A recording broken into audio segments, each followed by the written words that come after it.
Appendix 1. Jhana. The jhanas will be discussed in more detail in the section on right concentration, but since they have been mentioned here, I will provide some basic information. The four jhanas, the standard group found in the suttas, are the four fine material jhanas. In the Abhidhamma, these four jhanas are expanded into 5 jhanas. The 5th jhana is equivalent to the 4th in the original quartet.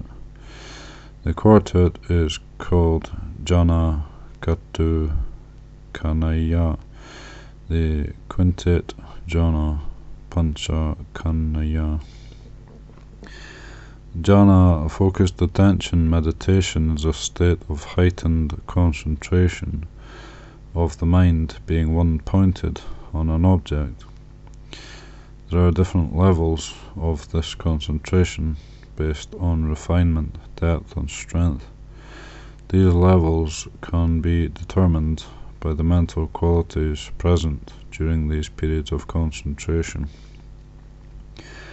These qualities are applied thought, vitaka, sustained thought, vichara, bliss, piti, joy, sukha, equanimity, upekkha, and one-pointedness, ekagata.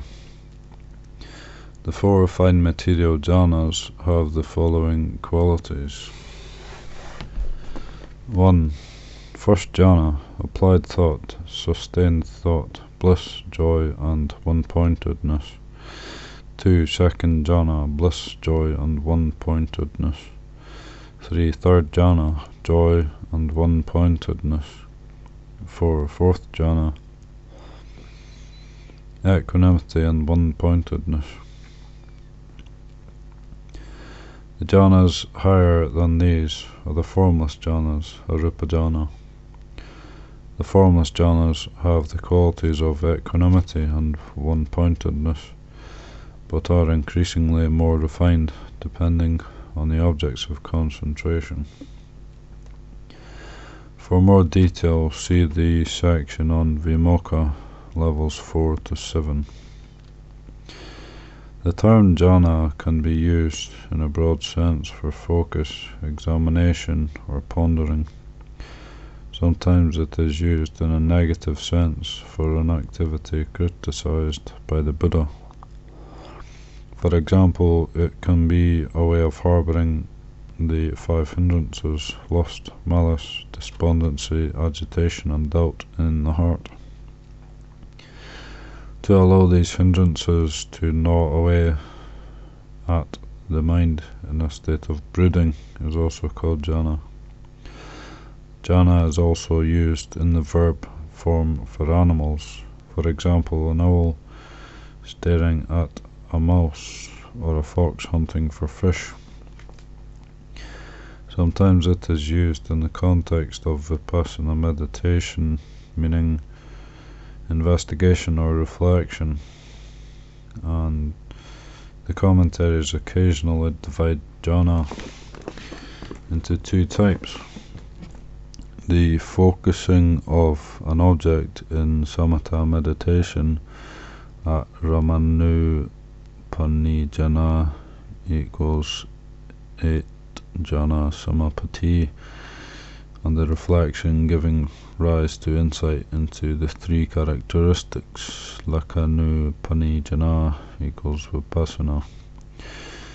Even path and fruit can be called jhana, since these are referred to as eradicating defilements and focusing on the unsubstantiality, sunyata, of nibbana. Appendix 2. Is it possible to develop insight or to become enlightened in jhana? There is much debate as to whether it is possible to develop insight or to apply wise reflection while in jhana. Those people who claim it is not possible tend to refer to the factors of jhana. In the first jhana, a person possesses applied and sustained thought, vitaka and vichara. while in higher jhanas a person has at most bliss, joy, and one-pointedness.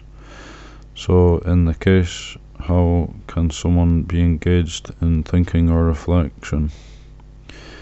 In fact, these factors of jhana are simply used as criteria for determining whether one has attained jhana and for determining the level of jhana. It is not implied that these are the only mental qualities present in jhana. In fact, the mind is endowed with many qualities while in jhana, as is verified in the suttas and older texts of the Abhidhamma. For example, 3.26.7 describes the mental qualities associated with every level of jhana, from the first jhana to the sphere of nothingness, including enthusiasm, chanda, determination, adhimokkha, energy, vidya, mindfulness, sati, equanimity, upekkha, and attention, manasikara. Similarly, DHS 31 and 75 describe the numerous qualities present at each level of jhana, especially in transcendent jhana, including the 5 spiritual faculties of faith, energy, mindfulness, concentration, and wisdom, the complete set of 8 factors of the Noble Path, and both tranquility and insight. Some later commentaries expand upon the passages at PSA 132, VISM 148-9, and NDA 133, and make it clear that concentration and wisdom act in unison in the mind of jhana chitta.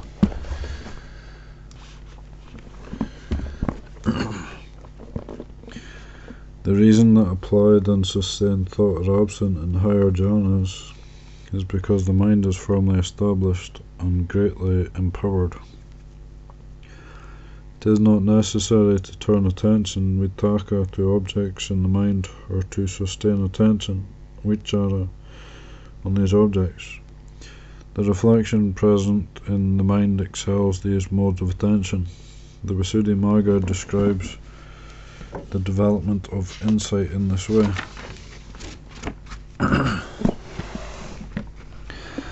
One whose vehicle is serenity should emerge from any fine material or immaterial jhana, except the base of neither perception nor non-perception, and he should discern according to characteristic, function, etc., the jhana factors consisting of applied thought, etc. One can interpret the phrase should emerge, and he should discern as describing one particular mode of practice, since the sub-commentary of this text explains. The term one whose vehicle is serenity here is a name for one who abides in jhana or abides in access concentration and is practicing insight meditation. There is disagreement among the sub-commentaries as to whether it is possible to develop insight in jhana, or whether one must first exit from jhana. Apart from AA 495 and the VISMT, the only other passage giving evidence of developing insight while in jhana is DA 512, which refers to arahants who are liberated by wisdom, panya-vimutta.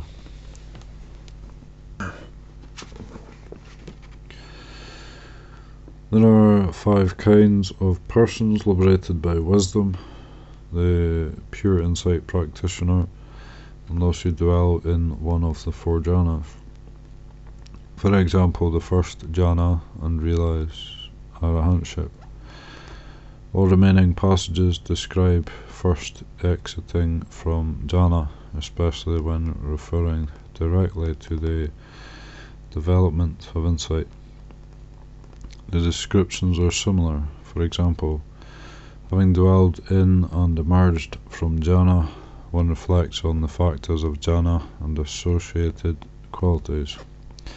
Having dwelled in jhana and emerged from this attainment, one investigates all conditioned phenomena. Having emerged from the attainment, one reflects on the factors of attainment.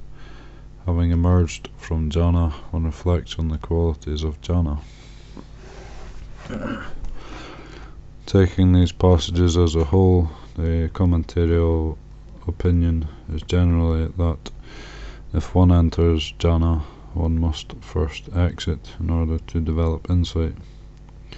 Since there is no clear explanation in the commentaries and sub-commentaries, it is difficult to definitively settle the various arguments, but it is possible to strike some sort of compromise by connecting evidence from different sources. The format for developing insight by emerging from jhana and contemplating conditioned phenomena comes from secondary text of the Tipitaka. A clear example is the interpretation of this passage in the Sutta Nipata. When a person knows the factors giving rise to the sphere of nothingness and knows the binding power of delight, then he clearly discerns the sphere of nothingness. The Kula Nidesa, a secondary text, explains the phrase, he clearly discerns the sphere of nothingness, as he enters and emerges from the sphere of nothingness and discerns the mind and mental constituents rising in that sphere of nothingness as impermanent, subject to pressure, etc. The commentaries of both texts offer a similar explanation. These explanations from secondary text and sub-commentaries all follow the outline of the Abhidhamma. The Abhidhamma presents a detailed analysis of things and breaks the mind down into separate mind moments, describing the activity of the mind in relation to other factors. For example, the involvement with sense impressions. The Abhidhamma claims it is not possible to develop insight in jhana because at the moment of concentrative attainment, the mind is one-pointed on the object of awareness at Ramana pertaining to jhana. The objects of awareness involved in insight practice are separate, and therefore one cannot develop insight during the same mind moment of jhana. One must first take attention away from the object of awareness in jhana and focus on another object, which means emerging from jhana. This is not a big step. It simply requires an adjustment or interruption in the stream of awareness, of one-pointedness, and an entering into subliminal consciousness, bhavanga, which is the equivalent to exiting jhana. Having emerged from jhana, the mind immediately resumes the stability of attainment concentration, appanna samadhi, due to the strength of mind developed in jhana. People may misunderstand that exiting jhana implies returning to a state of mental disturbance or confusion. A person then uses attainment concentration to develop insight by contemplating the factors present at the level of jhana from which he has just emerged, and seeing them in line and seeing them in light of the three characteristics. These factors become the objects of insight. To speak in a comprehensive way, a person contemplates aspects of jhana, jhana dhamma, things associated with jhana, jhana sampayutta dhamma, aspects of attainment, samapatti dhamma, things associated with attainment, samapatti sampayutta dhamma, mind and mental constituents arising in jhana, or even all conditioned phenomena. The concentration of jhana, and even more so of the higher psychic attainments, makes the practice of insight more effective and proficient, which is the special value of insight preceded by tranquility meditation. The commentaries use the expression developing insight with jhana as a basis for this process of applying the strength of concentration derived from jhana to contemplate conditioned reality. Jhana here is called jhana, acting as a foundation for insight, and various terms are used according to the level of jhana reached. Example, using first jhana as foundation, using second jhana as foundation, using the sphere of nothingness as foundation, insight with first jhana as a basis, insight with second jhana as a basis, insight with formless jhana as a basis, etc. The higher the level of jhana, the deeper and stronger the concentration applied for insight. The wisdom gleaned from this insight practice can also be classified according to the level of jhana. Example, the insight wisdom of first jhana, or first jhana insight wisdom. The level of path attainment magga is dependent on the level of jhana used as a basis, except in the cases of the sphere of neither perception nor non-perception, and the extinction of perception and feeling. On the relationship between magga and jhana, see a divergent opinion at example DHSA 228 and VISM 666-7, which was referred to earlier. We can see from the above that the teachings on developing insight while in jhana and those on first exiting jhana before practicing insight are not contradictory. The first can be called the teaching from the suttas and is more general.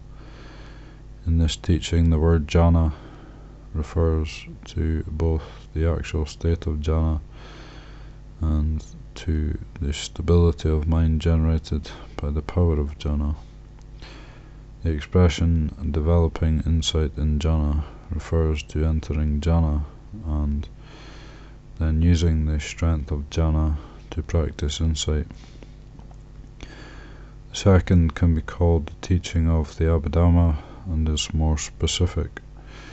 Here the definition of jhana is restricted to the process during which the mind is one-pointed and focused on the meditation object, say the mental image, nimitta, of breathing or of a kasina object. The Abhidhamma explains that the mind in jhana is one-pointed on the object of awareness throughout.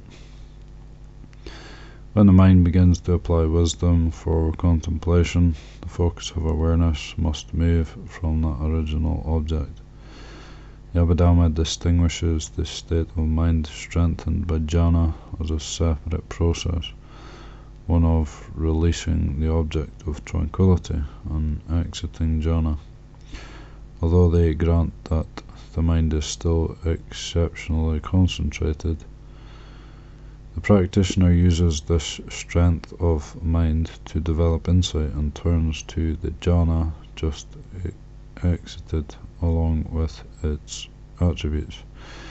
Example: applied attention, vitarka, sustained attention, vichara, bliss, piti, happiness, sukha, enthusiasm, chanda, and energy, vidya, as the objects of contemplation. This change of focus results in exiting jhana and entering the vital continuum bhavanga. From this point on, one begins a new stage of meditation, of insight meditation, vipassana. By making this distinction, a new term was necessary to describe this process, since, despite exiting jhana, the mind does not revert back to the state preceding jhana. The commentators coined the expression using jhana as a foundation. They also referred to the principle of the vital continuum, bhavanga citta, to define the exit or break from the state of jhana. From this evidence, we can conclude that the general statement developing insight in jhana is equivalent to the more specific statements found in the commentaries. Having entered jhana, one exits and contemplates conditioned phenomena. Exiting the foundational jhana, one contemplates phenomena. Establishing the jhana as a basis, one develops insight. Having attained jhana, one develops insight with jhana as basis, and exiting concentrative attainment, one practices insight with a firmly established mind. The essential message of the Sutta teachings and the Abhidhamma teachings is the same: to apply the power of concentration generated in jhana, and thus to foster the optimum conditions for wisdom to discern the truth. By entering jhana, the mind is prepared for the next stage of contemplation, vipassana. Because of the reliance on jhana, the commentaries call this process insight with jhana as a basis, or insight with jhana as a cause.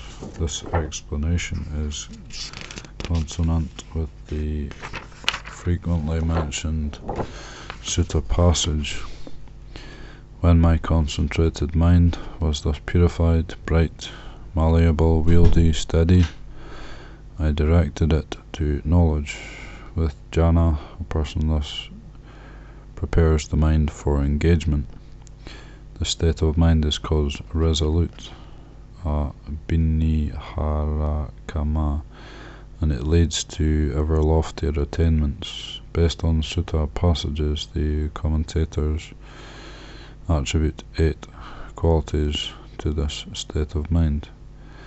The mind is 1. Composed, samahita; 2. Pure, parisuddha; 3. Bright, pariyodata; 4. Clear and open, anangana; 4.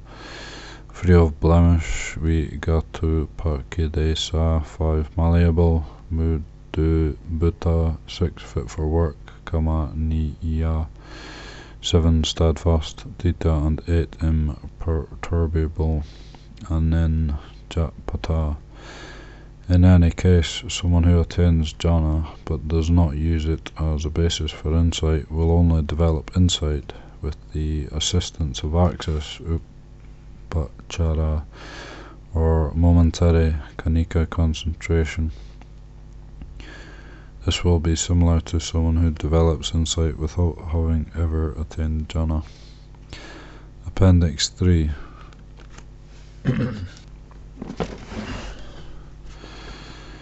Is it possible to develop insight while dwelling in the realm of neither perception nor non-perception? The states of neither perception nor non-perception, deva sanya, na sanya yatana, and the extinction of perception and feeling, sanya veta yeta nirodha, are classified as attainments in which one reaps the fruit of meditation practice. They are not used directly for the application of insight. The lower concentrative attainments from the realm of nothingness and below can be used for both experiencing the fruit of practice and for applying insight and reflection. These lower attainments are still clearly accompanied by perception and other mental qualities, as testified by the description of the realm of nothingness as the pinnacle of perceptual attainment. The realm of nothingness is the highest attainment, still accompanied by perception. It is called the peak of perception, sanyaga, because it is the highest mundane attainment that can be used for insight practice. Neva sanyayatana is exceptionally refined and is therefore referred to as possessing neither perception nor non-perception.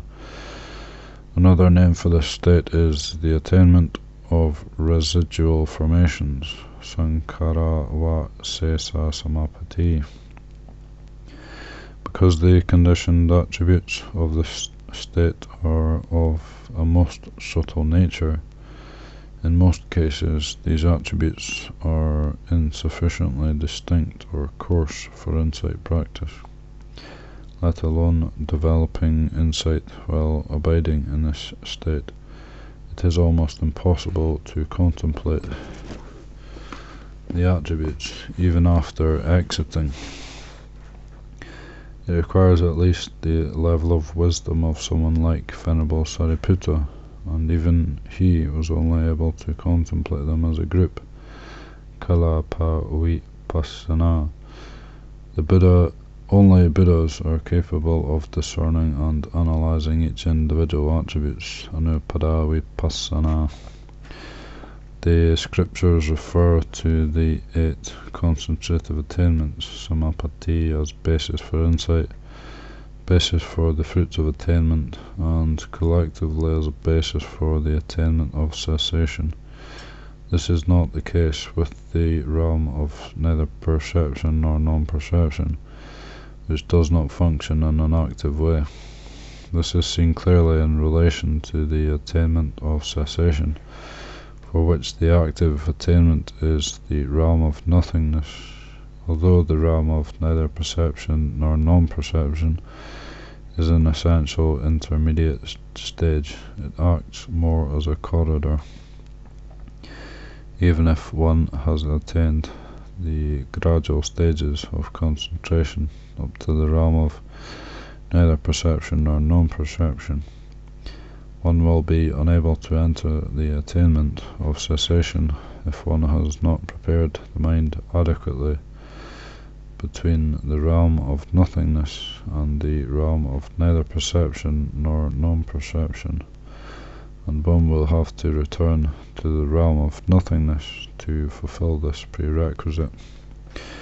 From this we may conclude that the realm of neither perception nor non-perception is limited to experiencing the fruits of this particular attainment. When exiting this realm, one exits definitively. No mind states at this level of consciousness remain. In regard to insight practice, unlike other attainments of jhana, one does not exit the realm of neither perception nor non-perception to shift one's focus of attention, but rather one drops to a lower level of attainment, the realm of nothingness. This is an exit from the attainment in all respects.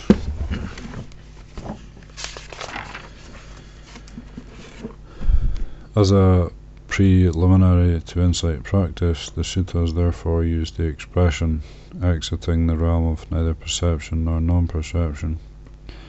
There is no specific mention of using the realm of neither perception nor non-perception as a basis for insight. One can still use the expression basis for insight, as the mind is highly refined after exiting from the realm of neither perception nor non-perception. Although technically the mind applies access concentration associated with the realm of nothingness, Note also that the concentration in all the formless jhanas is of the level of the fourth jhana. It is just increasingly more refined and removed from mental disturbances, panchanikadhamma. The extinction of perception and feeling, sanya vediyita nirodha, is clearly confined to experiencing the fruits of this particular attainment.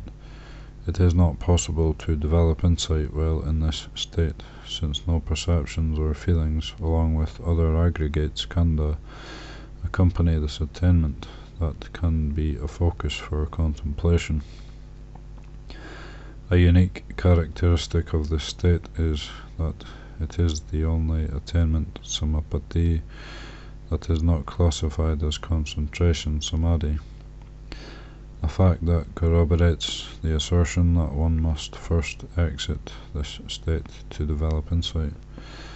When exiting this state to practice insight, one ought to abide in the highest level of concentration that can be used for this activity, that is, the state of nothingness.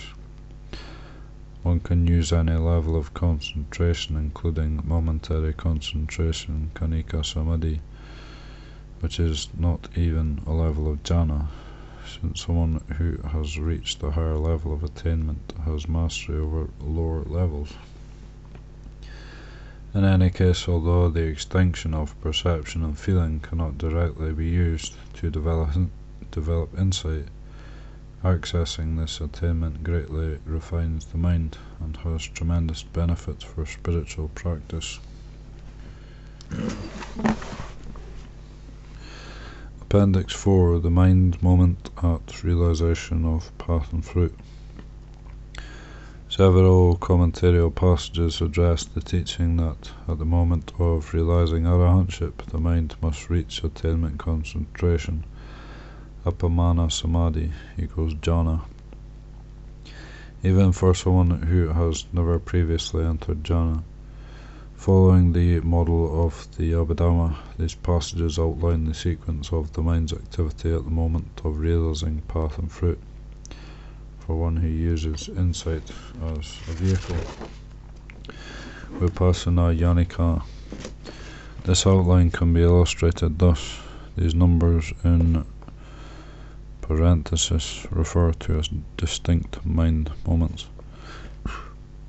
Sankaru Pekayana to Bhavanga to Mano Dvara Vajana, mental apprehension, to 1 Parikama preparation, to 2 Upachara approach, to 3 Anuloma adaptation, to 4 Gotrabhu maturation, to 5 Magacita, to 6 and 7 Palachita to Bhavanga.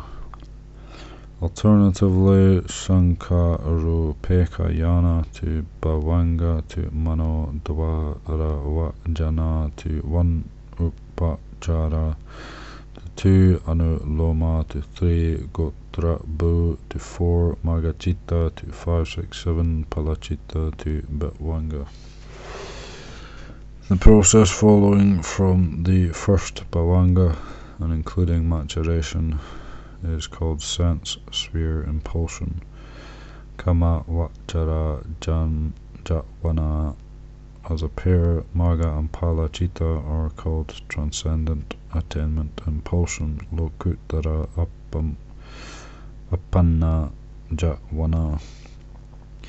Here is a broad outline of the sequence of the mind's activity for one who uses tranquility as a vehicle, samatha yanika.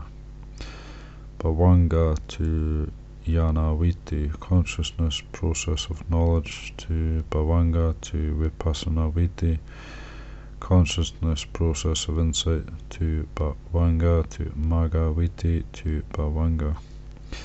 In any case, the knowledge and clear insight arising at the moment of awakening, which produces a profound transformation by dispelling mental defilement and altering personality, must be an experience that permeates the entire heart and mind.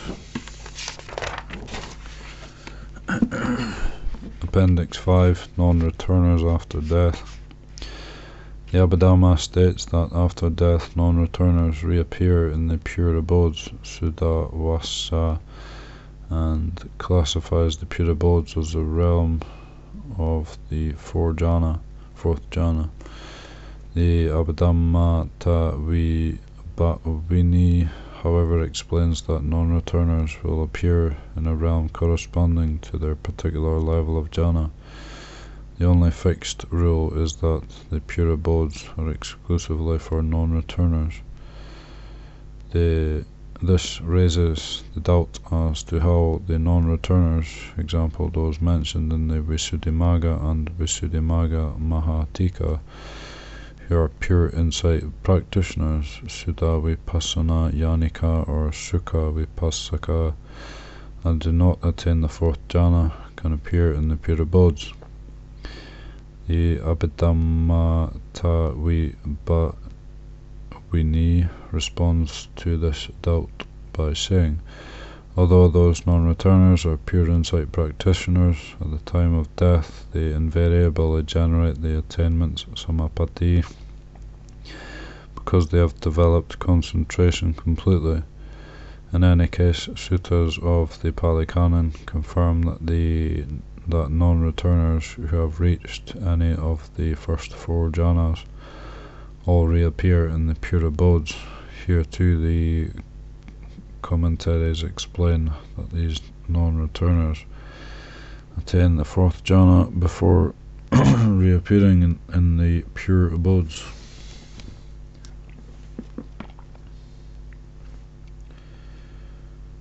Appendix 6. Attainment of cessation, Nirodha Samapatti. Do not be confused by the passage in the Visuddhimagga referring to those monks who are about to enter attainment of cessation, Nirodha Samapatti, that states, let me dwell in bliss by being without consciousness here and now, and reaching the cessation, Nirodha Samapatti, that is similar to Nibbana.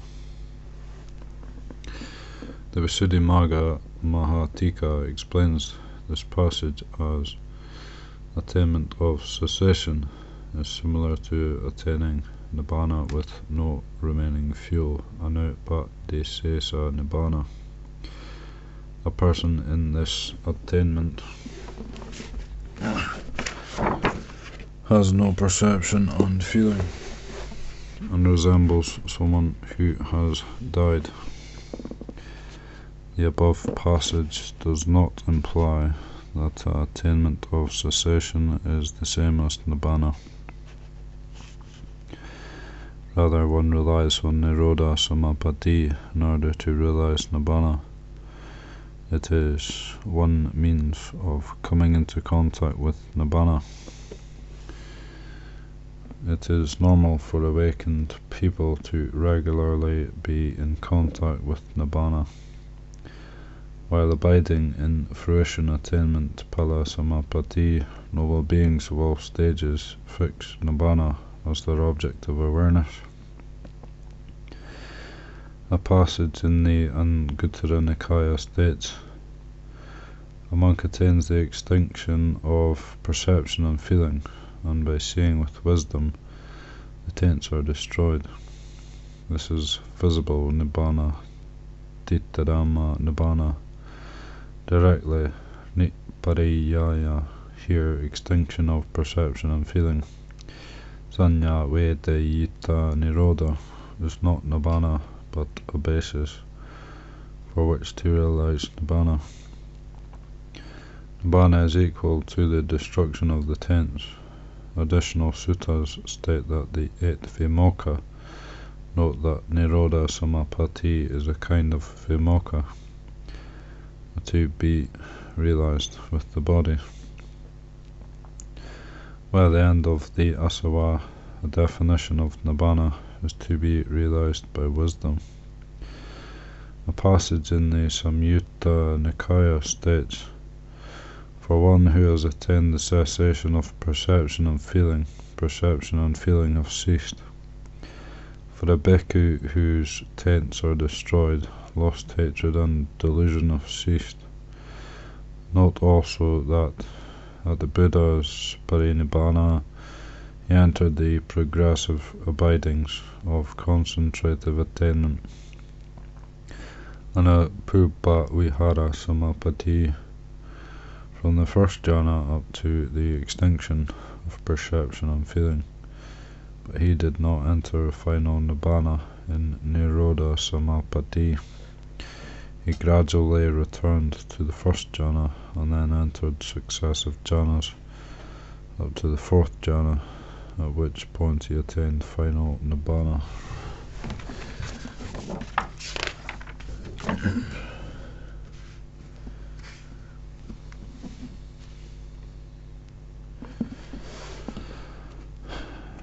Oneself indeed is one's refuge, for who else could be one's refuge? With oneself untrained, one obtains a refuge difficult to find. Look here, Ananda, there is another method. A monk should direct the mind on some inspiring sign. When he directs his mind on some inspiring sign, joy is born. When he is joyous, rapture is born. When the mind is infused by rapture, the body relaxes. When the body is relaxed, one experiences happiness. For one who is happy, the mind becomes concentrated.